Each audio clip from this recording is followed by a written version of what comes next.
Dear students, in this lab video, we studied about to design a passive RC lag compensating network for the given specifications via the maximum phase lag angle and the frequency at which it occurs and to obtain the frequency response. Also, to determine experimentally the transfer function of the lag compensating network. Before we are going to conduct the experiment passive RC lag compensating network, we know about the objective and outcome of this experiment. The objective of this experiment is to design and analyze lag compensating network for the given specifications.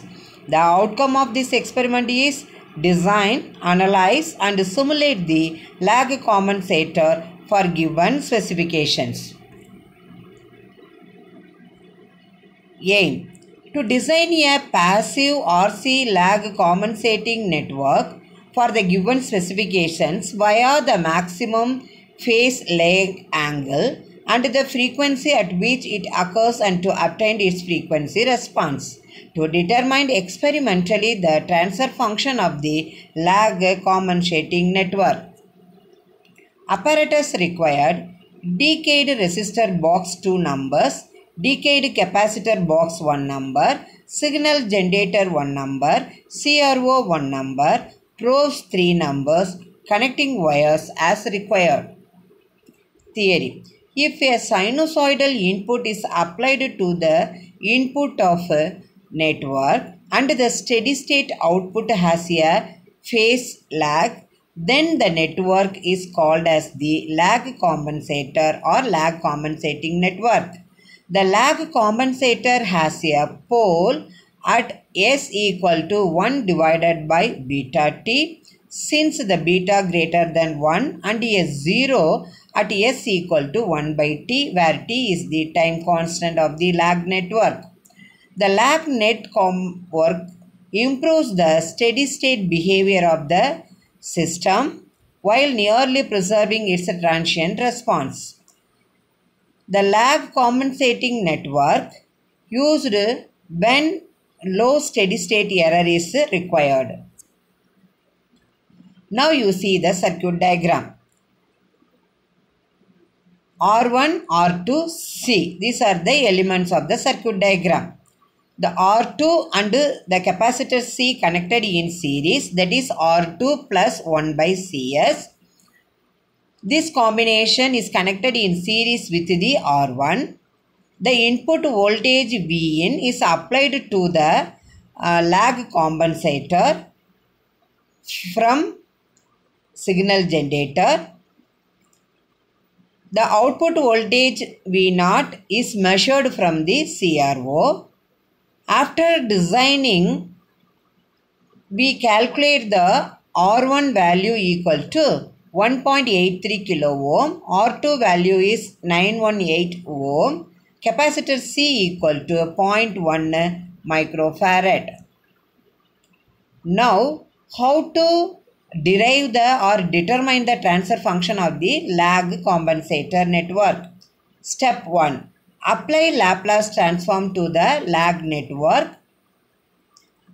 The output voltage V0 of S equal to Z2 asterisk I of S. Step 2. Analysis applying Kirchhoff's voltage law KVL. The Vi of S equal to Z1 plus Z2 asterisk I of S, where I of S is the current in the network. Z1 is equal to R1, Z2 equal to R2 plus 1 by Cs. Now the transfer function is V0 of S divided by Vi of S, that is output divided by input, that is equal to Z2 divided by Z1 plus Z2. We already know the value of Z1 and Z2. Substitute in this equation. The step 3, after simplification of this transfer function, now we get the general transfer function, which is Gc of S equal to S plus 1 by t divided by S plus 1 by beta t, since the beta greater than 1. where beta equal to R1 plus R2 divided by R2. The time constant T equal to R2 into C. This is equation number 1. The corner frequencies are 1 by T and 1 by beta T. This is the equation number 2. Now, we find the maximum phase lag angle, which is represented by pi m, that is equal to sine inverse 1 minus beta divided by 1 plus beta. This is equation number 3, where the omega m is the frequency at which the pi m occurs. In the design procedure, what are the datas we designing? That is the sine pi m equal to 1 minus beta divided by 1 plus beta. From this formula, we can calculate the maximum phase lag angle pi m. Then the beta, that is equal to R1 plus R2 divided by R2. Then the time constant T equal to R2 into C. Then the maximum frequency at which the pi m occurs, that is omega m, that is equal to 1 divided by T into root beta. The next, the pole and zero configuration. The lag network consists of pole at S equal to 1 by beta T since beta greater than 1 and the 0 at S equal to 1 by T. The 0 represents by the green circle and the pole represented by the red cross mark in the real and the imaginary axis. Now you see the pole and 0 configuration diagram. The red cross mark represents pole, that is equal to 1 by, that is the beta minus 1 by beta T, that is because that side minus sign only. Then the 0 represented by the green circle, that is minus 1 by T. Now we find the corner frequencies F1, F2 and Fm. The omega 1 equal to 1 by T for lag network. Omega 1 equal to what? 2 pi F1. From this line, the F1 equal to omega 1 divided by 2 pi T. That is, but T is equal to what? R2 into C. So therefore, the F1 equal to omega 1 divided by 2 pi R2 C. Now we find the F2. The omega 2 equal to 1 by beta T for lag network. Therefore, the F2 equal to omega 2 divided by 2 pi beta T because omega 2 equal to 2 pi F2. But the T is equal to R2C. Therefore, the F2 equal to omega 2 divided by 2 pi beta R2C. Then the maximum frequency omega m equal to root of the product of omega 1 and omega 2. Now we substitute the value of omega 1 and omega 2. Now we get omega m equal to 1 divided by T into root beta. From this way we can calculate the maximum frequency Fm. Omega m equal to 2 pi Fm. Therefore the Fm equal to omega m divided by 2 pi root beta T. The T equal to R2C. Therefore Fm equal to omega m divided by 2 pi root beta into R2C. Now you see the Bode plot. The Bode plot is used to find the magnitude in decibel and the phase lag angle in degree for the lag compensating network. Okay. Now you see the Bode plot. So the upper one. Okay. X-axis is frequency. Y-axis is magnitude in decibel and the phase angle in degree. Okay, so this curve represents the magnitude. From this range we can calculate the magnitude in decibel. This is the phase angle of, that means lag network getting from Bode plot only. Okay, here you see the 1 by T is nothing but the corner frequency. 1 by beta T is the corner frequency and then the omega m, that is the corner frequency Fm equal 1 divided by T into root beta. Okay. So now you see this diagram is nothing but the Lejacik figure of RC lag compensating network. This diagram getting from CRO only. we can adjust the frequency. Then in the signal generator, we are getting this shape of the Lizardsic figure. From this end, we can find out the phase lag angle in degree. The formula is pi is equal to sine inverse of A by B. The small a and the small b is measured from the Lizardsic figure in the CRO. Now the procedure. Already we derived the transfer function. We can calculate the R1, R2 and C value and calculate the F1, F2, Fm. Now, as per the circuit diagram, we can make the connections. Switch on the main supply. Apply the sinusoidal input to the lag network with the help of signal generator. Now the frequency of the signal is varied in step by step. At each step, we note down the corresponding magnitude of the output voltage and phase angle using CRO. From the reading, we draw the frequency response, and also we can already calculated the transfer function. We can compare the both. This is the design of lag network. Students, now I play the video. From this line, you can from this video you can easily understood how we can connect the lag compensating network and how to conduct this experiment, and then how to note down the readings.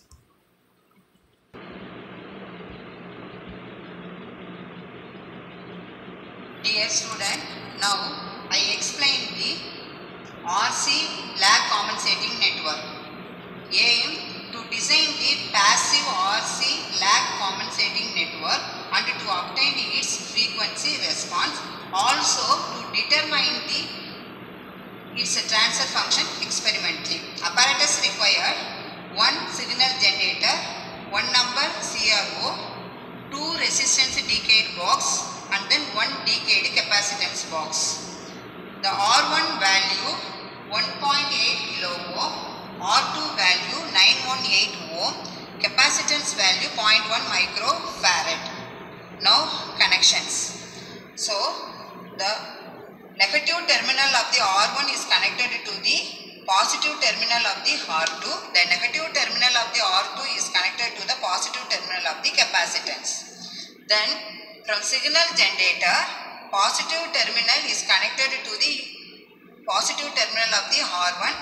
The negative terminal is connected to the negative terminal of the capacitance. This is the input waveform. The input waveform, the input is connected to the positive terminal of the R1. The negative terminal is connected to the negative terminal of the capacitance. And then output, in the output positive is connected to positive terminal of the R2, negative terminal is connected to negative terminal of the capacitance. First, by using the waveform, I set the sine waveform, I set the frequency. By using frequency knob, I set 1 kilohertz. I varying the amplitude, I set 3 volts, peak to peak 3 volt input. This is input voltage 3 volts should be constant for all the values of output voltage and frequency. This is the input waveform channel 1 mode. Channel 2 also same output mode. Now, then the output, now I vary the frequency. So I have set the frequency some 1.270 kilohertz. For example, 1.270 kilohertz. You see the number of divisions 1, 2, 3, 4, 5.2 only. So 5.2 multiplied by, that means 0.2 voltage per division. That is the output voltage V0. And then the frequency is the x-axis is the time division. So the time division, the positive and then negative one, positive and then negative only. So therefore 1, 2, 3.3 multiplied by 0.5 millisecond. That is the time period of the output waveform.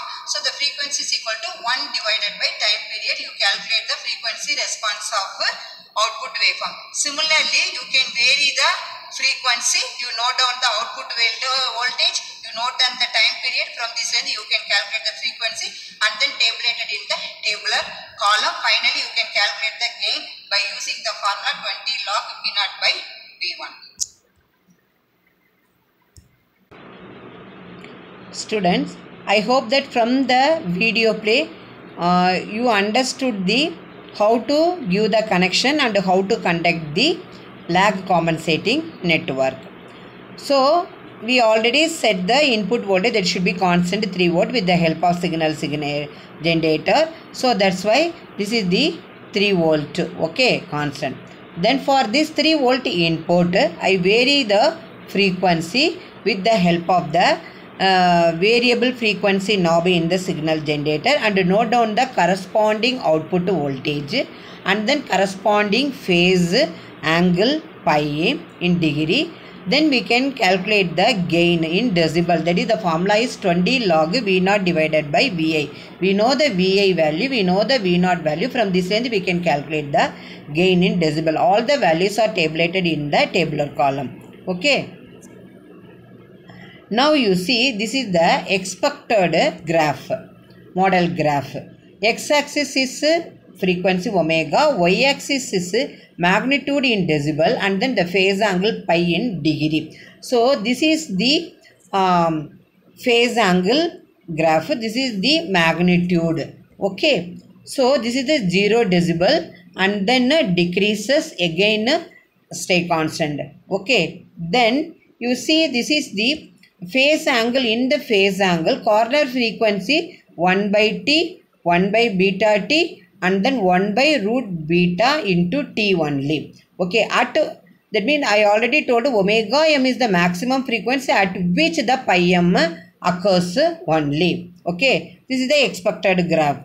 Now you see the actual graph. In the actual graph, this is also frequency. I am taking x-axis, y-axis, phase and then magnitude. And then I draw the graph which is similar to the expected model graph. Now the result. Thus the passive RC lag compensating network is designed for given specification via the maximum phase lag angle and the frequency at which it occurs and the frequency response is obtained. Also, the transfer function of the lag compensating network is determined experimentally. So in this lab video and in each and every experiment I gave the Viva was question with answer which is useful for you during Viva in the external examination. In this experiment, what are the things you know about means phase lag, because this is a lag compensating network. Phase lag is nothing but the negative phase angle is nothing but the phase lag. Then next you already know two types of the compensation. We already studied in the lead compensating network. Okay. Then types of the compensator also you know, lag lead and lag lead compensator. And you know the what is the compensator and then what is the compensation. This is already you studied in the lead compensating network. And then what are the uses of lag compensator is used to improve the steady state behavior of the system while nearly preserving its transient response. Then why the compensation is necessary in the feedback control system? First one is when the system is absolutely unstable, then the compensation is required to stabilize the system and also to meet the desired performance. Okay, under unstable conditions we can stabilize the system and we can meet the desired performance. The second thing, if the system is stable but the compensation is provided, why? For getting the desired performance. Dear students, I hope that in this lab video you clearly understood all the details of the lag compensating network, how to give the connection, how to conduct and then how to draw the graph and then Viva voice everything. Thank you student for watching this video.